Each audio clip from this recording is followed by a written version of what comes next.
foot as well. The rain, which might have scuppered her chances, hasn't materialised, which will be a delight for the stable and the owners. So Simi Dance, you could probably give her a fair chance of giving Danny Todo a double on the card, having taken our first race as well with an impressive 2-year-old performance. This is our third race, first one going around that bend of 1.5 miles, and it's open enough.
Newmarket up next.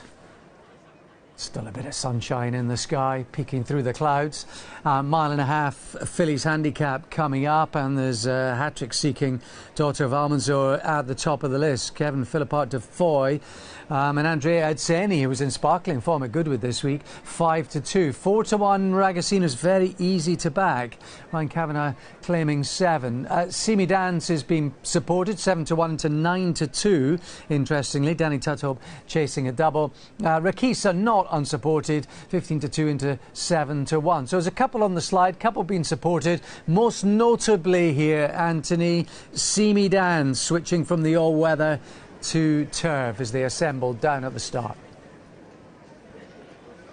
Thanks, Alex. You raise a good point, because if the ground had a bit of juice in it, as there was a little bit forecast, but not a massive amount, that would have put me right off Simi Dance. Her one and only pretty terrible run. The ground was given as an excuse at Ascot, where she was 17 lengths off the pace in a small field race on soft ground.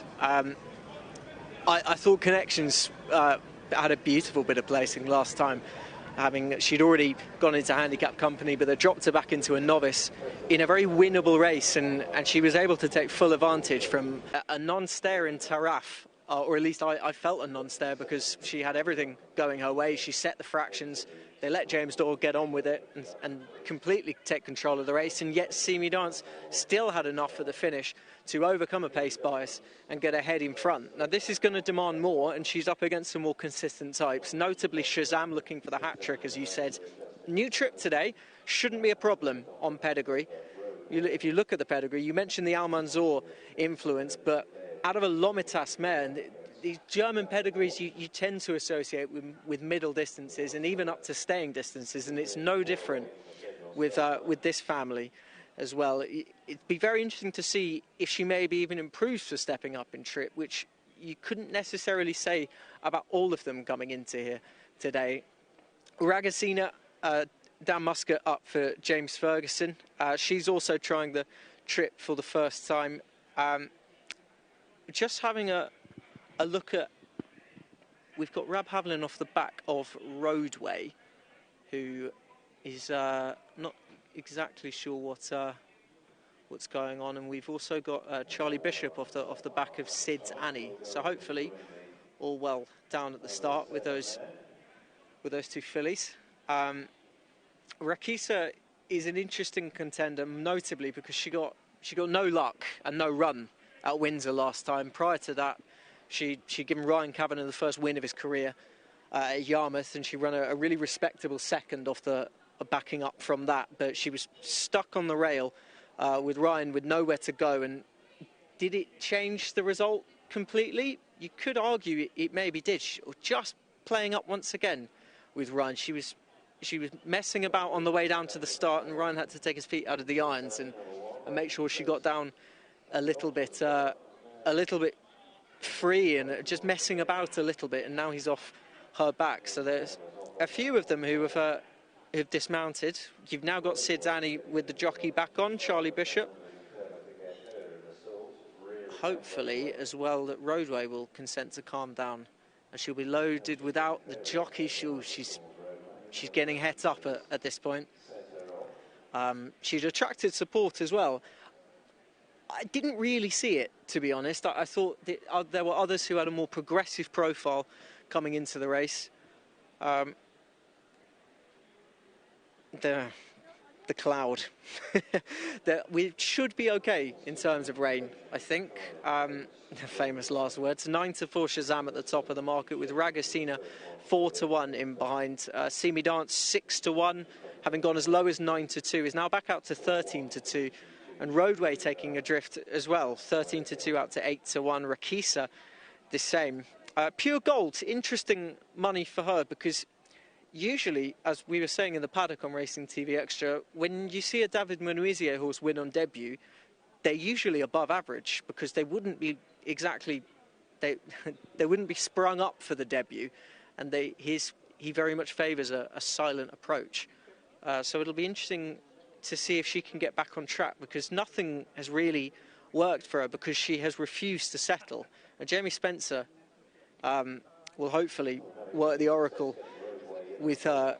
She's one of a few who have questions to answer. Mugi as well, who it's still early days, and she won quite nicely on her debut at Newcastle, but then she was behind Isla Mujeres, and when I say behind, she was a fair way behind, and she folded quite tamely out of that. And then next time at Doncaster, it was a worse run, so she's very much got questions to answer on that score. Maybe switching to a sounder surface on the turf might help her. You just see her tail swishing in the background there. We're a minute and a bit over post time, and loading has stalled a little bit. Roadway is holding up proceedings at the moment. I think they'd just like to concentrate on getting her in, and then they can hopefully quickly get the rest of them in as quickly as possible, because she's not looking the most amenable. And on the way down to the start now, there was Rakisa and Ryan Kavanagh still off her back, probably wisely, given that she was just playing up a little bit and maybe just wants to make sure she gets in the stalls and then uses her energy in the right way rather than use it up now. Shazam, going back to her, I think the step up and trip should suit. I didn't think there should be any problems on that score. As you mentioned, Alex, having a man of the moment, or there's been a few down at Goodwood, but Andrea Adzeni, especially since the news that he was going off to Hong Kong to start his season out there in September, he's been riding very well. And yes, he did have the partner in Van Dijk, but especially when you consider what Van Dijk had done on debut, he was very wise to make sure that he had a good break and he went to the right part of the track, and the winning margin certainly didn't do justice to how comfortable that was. But I thought there was a fair bit in the ride, not just the talent of the individual. Let's see if he can transfer it over to Shazam, who should be fine with a step up to 1.5 miles. I actually thought she might improve for it. You could give chances to plenty in here. Pace-wise is interesting. I thought Shazam likes being forward enough, whether sitting off the leader or leading herself, as she showed in her 2 wins this season.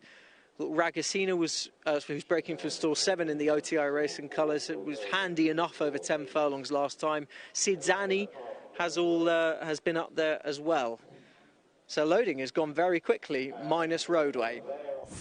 Just 7 of them have jumped from the stalls. They've gone without 8 Roadway, who refused to go into the stalls. So Roadway not with them. There'll be an announcement about her after the race. And at the moment, Pure Gold is racing isolated, just taking a while to track over as the keen-going Rakisa rather takes off. She was flighty coming out onto the track, flighty at the start, and she's showing plenty of early flight here. Rakisa opening up by 4 or 5 lengths as they head towards the end of 2.5 furlongs, and almost doubling that in a matter of strides to Pure Gold, still racing a little bit of a solo but shading second, to Shazam in the black and yellow erases in third, in turn followed by Ragosina, the white cap, Mugi in the chocolate and blue, and then further back to See Me Dance in a maroon jacket disputing last place with Sid Zani in this now 7-strong lineup, and Rakisa with almost every hoofbeat is going further and further clear